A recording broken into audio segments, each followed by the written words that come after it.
स्वागत आप सभी का YouTube चैनल नॉलेज टीवी। सभी हरियाणा वासियों के लिए 20 ज़बरदस्त घोषणाएं सामने आ रही हैं। बड़ी घोषणाएं, आदेश, ऐलान क्या है, पूरी जानकारी आइए देखते हैं। हरियाणा की सबसे तेज, सबसे सटीक जानकारी के लिए चैनल को सब्सक्राइब जरूर कर लें। चैनल पर पहली बार आए हैं तो चलिए देखते हैं हरियाणा से 20 बड़ी खबरें, घोषणा, ऐलान। पहली बड़ी घोषणा, हरियाणा पुलिस महानिदेशक अजय सिंघल की तरफ से पुलिस कर्मियों के कल्याण के लिए कई योजनाएं शुरू की गई हैं। इसके अलावा बेटी की शादी के लिए 5 लाख रुपए और बच्चों की शिक्षा के लिए 2 लाख रुपए का अनुदान दिया जाएगा। तो पुलिस कर्मियों को हरियाणा सरकार की बड़ी सौगात, बेटी की शादी के लिए मिलेंगे 5 लाख रुपए। आइए अगली बड़ी घोषणा देखते हैं। कृषि एवं किसान कल्याण विभाग की ओर से जिले के किसानों की किसान आईडी बनाई जा रही है। किसान आईडी किसानों की एक यूनिक डिजिटल पहचान होगी, जिसमें किसान की जमीन, फसल, बैंक खाता और अन्य आवश्यक जानकारी सुरक्षित रहेगी। इस आईडी के माध्यम से सरकार किसानों को योजनाओं का लाभ सीधे उनके बैंक खाते में डायरेक्ट बेनिफिट ट्रांसफर के जरिए दे सकेगी। भविष्य में सरकारी योजनाओं का लाभ इस किसान आईडी के माध्यम से ही मिल पाएगा, जिसमें प्रधानमंत्री किसान सम्मान निधि योजना, प्रधानमंत्री फसल बीमा योजना, मेरी फसल मेरा ब्यौरा, फसल ऋण व अन्य कृषि ऋण, डीएपी, यूरिया एवं अन्य उर्वरक, कृषि यंत्र एवं उपकरणों पर अनुदान, कृषि विभाग की सभी नई और पुरानी योजनाएं शामिल हैं। जिन किसानों की किसान आईडी नहीं होगी, उन्हें इन योजनाओं का लाभ मिलना बंद हो सकता है। किसान आईडी बनवाने के लिए कौन कौन से दस्तावेज की जरूरत है? दस्तावेज, एग्रीस्टैक पोर्टल पर किसान आईडी बनवाने के लिए किसान के पास आधार कार्ड, आधार से लिंक मोबाइल नंबर, जमीन की फर्द या भूमि रिकॉर्ड अथवा मेरी फसल मेरा ब्यौरा पोर्टल का प्रिंट होना आवश्यक है। इन दस्तावेजों के आधार पर किसान की पहचान सत्यापित कर आईडी तैयार की जाएगी। किसान अपनी किसान आईडी नज़दीक कॉमन सर्विस सेंटर पर जाकर भी आसानी से बनवा सकते हैं, या किसान खुद भी अपने मोबाइल के माध्यम से किसान आईडी बना सकते हैं। इसके अलावा कृषि एवं कल्याण विभाग व राजस्व विभाग की ओर से भी कैंप लगाए जाते हैं, जिसके अंदर भी किसान आईडी बनाई जाती है।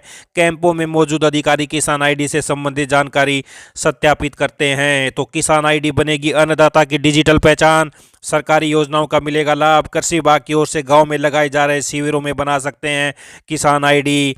आइए अगली बड़ी घोषणा देखते हैं। अग्निवीर योजना के जरिए सेना में भर्ती होने वाले युवाओं के लिए एक नया नियम लागू किया गया है।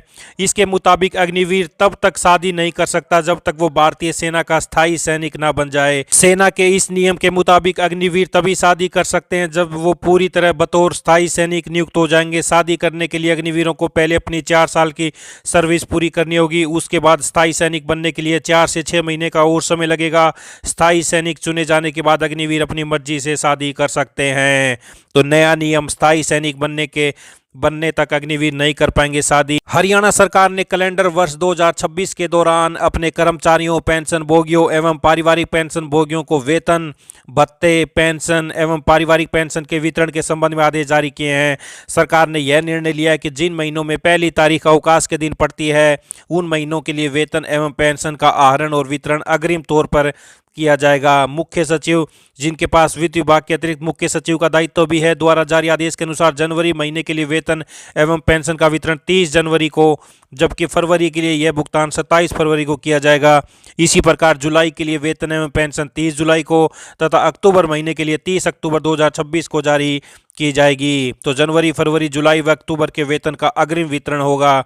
आइए अगली बड़ी घोषणा देखते हैं। हाई कोर्ट का हरियाणा सरकार को निर्देश, सभी पात्र दैनिक, कॉन्ट्रैक्ट और एडहॉक कर्मचारी नियमित हों। पंजाब हरियाणा हाई कोर्ट ने दैनिक वेतन, कॉन्ट्रैक्ट और एडहॉक आधार पर वर्षों से काम कर रहे कर्मचारियों के हक में ऐतिहासिक फैसला सुनाते हुए हरियाणा सरकार को बड़ा झटका दिया है। अदालत ने कर्मचारियों के नियमितीकरण से इनकार करने वाले आदेशों को रद्द करते हुए स्पष्ट निर्देश दिए हैं कि 1993, 96, 2003 और 11 की राज्य नीतियों के तहत सभी पात्र कर्मचारियों को नियमित किया जाए। साथ ही नियमितीकरण से जुड़े सभी परिणामी लाभ और 6% वार्षिक ब्याज सहित बकाया राशि 8 सप्ताह में जारी करने के आदेश दिए गए हैं। यह फैसला समान तथ्यों वाले सभी लंबित केसों पर लागू होगा।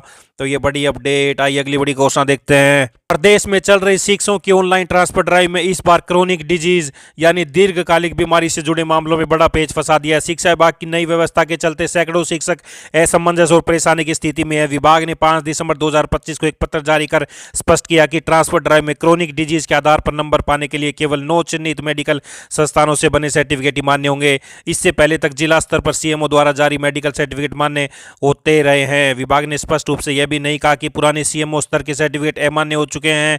तो इन नए निर्देशों के तहत शिक्षकों को 18 दिसंबर 2025 तक 9 मेडिकल संस्थानों से प्रमाण पत्र बनवाकर जमा करने की अंतिम तिथि दी गई थी, लेकिन कई शिक्षकों को समय रहते इसकी जानकारी नहीं मिल पाई। जब तक यह विभागीय निर्देशों को समझ पाते तब तक अंतिम तारीख निकल चुकी थी। अब स्थिति यह है कि जिन शिक्षकों ने देरी से 9 मेडिकल कॉलेजों से क्रॉनिक मेडिकल सर्टिफिकेट बनवाए उन्हें स्वीकार नहीं कर रहा, जबकि कई मामले वास्तविक और पात्रता की श्रेणी में आते हैं।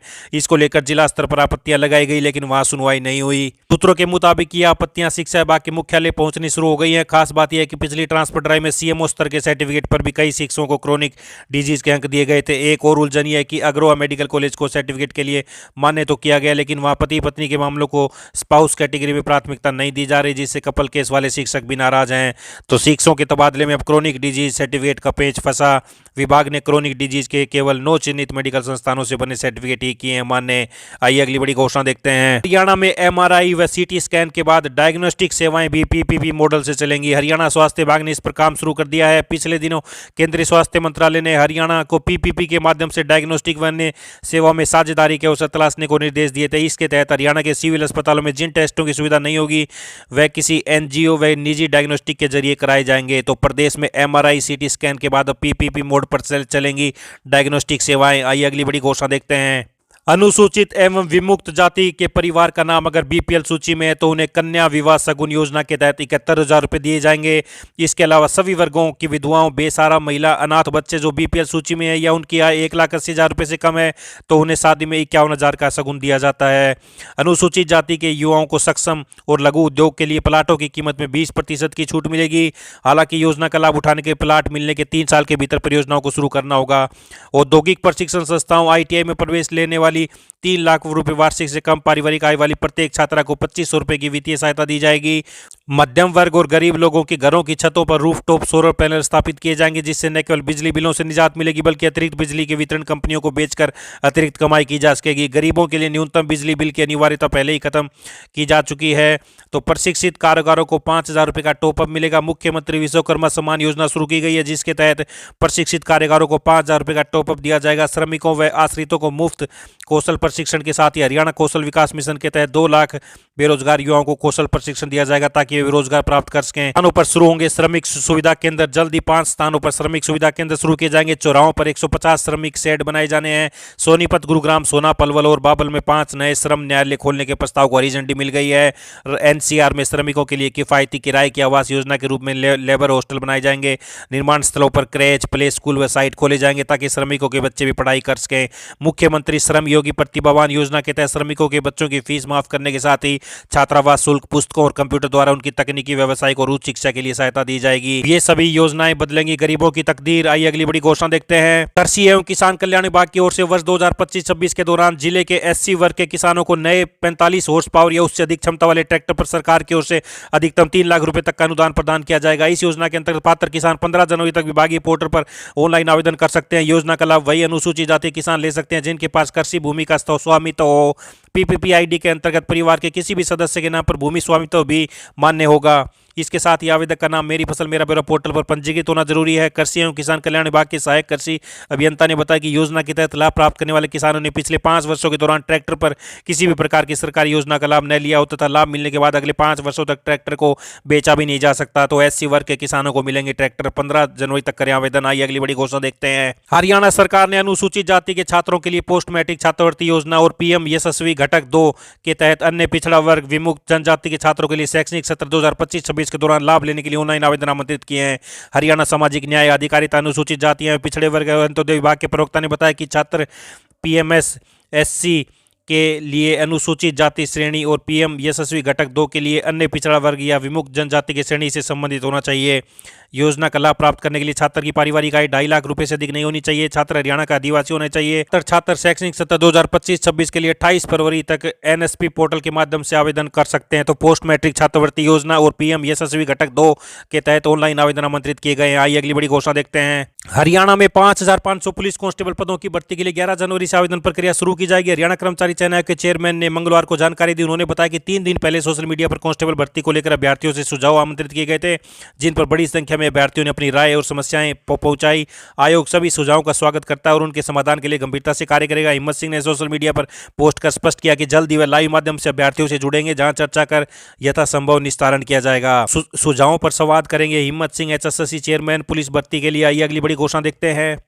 हरियाणा के मुख्यमंत्री नायब सिंह सैनी ने प्री बजट बैठक से पहले सभी विधायकों को तोहफा दिया है। विधायकों को अपने विधानसभा क्षेत्रों में विकास कार्य पर खर्च करने के लिए जल्द 1.5 करोड़ रुपए मिलेंगे। इसके लिए सरकार ने सभी विधायकों से विकास कार्यों की सूची मांग ली है। सरकार ने अनुरोध किया कि सभी विधायक विकास कार्यों की प्राथमिकता सूची बनाकर विकास एवं पंचायत विभाग को जल्द से जल्द दें, ताकि आवश्यक कार्रवाई शुरू की जा सके। तो हरियाणा में विधायकों को मिलेंगे 1.5 करोड़ रुपए।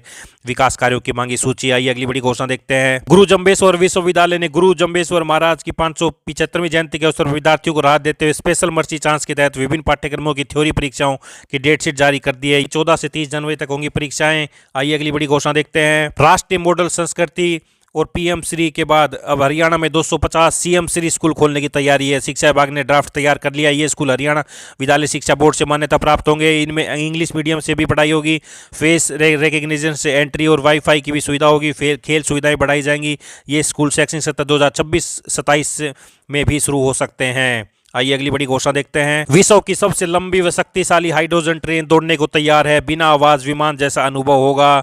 भारतीय रेलवे ने विश्व पटल पर एक नया इतिहास रचने की पूरी तैयारी कर ली है। देश की पहली और विश्व की सबसे लंबी हाइड्रोजन ट्रेन पटरियों पर उतरने को तैयार है। शून्य शोर और शून्य प्रदूषण की इस ट्रेन से हवाई जहाज जैसा अनुभव मिलेगा। जींद सोनीपत सेक्शन के बीच जल्द अपनी 140 किलोमीटर प्रति घंटे की रफ्तार से ये चलेगी।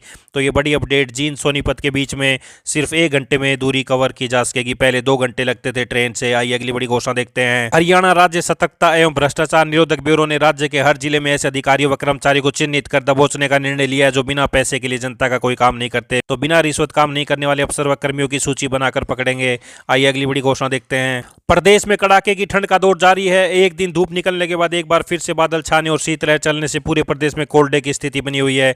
कोहरे के कारण जनजीवन व्यस्त व्यस्त हो गया। वहीं शीतलहर से लोग घरों में दुबकने को मजबूर हो गए हैं। मौसम विभाग के अनुसार अगले 48 घंटे में प्रदेश में शीतलहर और कोल्ड डे का दोहरा अटैक जारी रहेगा।